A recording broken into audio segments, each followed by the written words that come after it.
ছোট্ট দুটো বাচ্চা, দুজনের খুব ভালো বন্ধু। একজন একটু শান্ত প্রকৃতির, অন্যজন দুষ্টু। তারা প্রতিদিন বিকেলবেলা করে সমুদ্রের ধারে খেলতে যেত। একদিন খেলতে খেলতে দুষ্ট প্রকৃতির যে বন্ধুটা ছিল শান্ত প্রকৃতির বন্ধুকে একটু মারল। তো শান্ত প্রকৃতির বন্ধুরা তখন বালির চরের উপরে লিখে রাখলো যে বন্ধু আমাকে মেরেছে। তো কিছু সময় খেলতে খেলতে আবার দুষ্ট প্রকৃতির বন্ধুটা শান্ত প্রকৃতির বন্ধুকে আবার একটু মারলো। সে তখন আবার সমুদ্রের বালির চরের উপরে লিখে রাখলো বন্ধু আমাকে মেরেছে। তো কিছুক্ষণ খেলতে খেলতে সমুদ্রে একটা বড় ঢেউ আসলো এবং ওই শান্ত প্রকৃতির বন্ধুটাকে ঢেউয়ের সঙ্গে টেনে নিয়ে গেল। তো দুষ্ট প্রকৃতির বন্ধুরা তখন দৌড়ে গিয়ে এবার সেখান থেকে উদ্ধার করলো।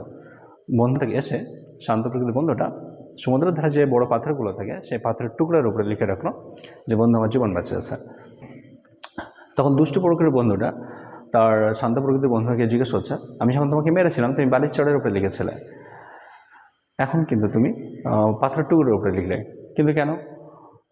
বন্ধু তখন উত্তর দিয়েছিল, তুমি আমাকে মেরেছো এটা আসলে আমি মনে রাখতে চাই না, তুমি আমার জীবন বাঁচিয়েছো এটা আমি সারা জীবন মনে রাখতে চাই।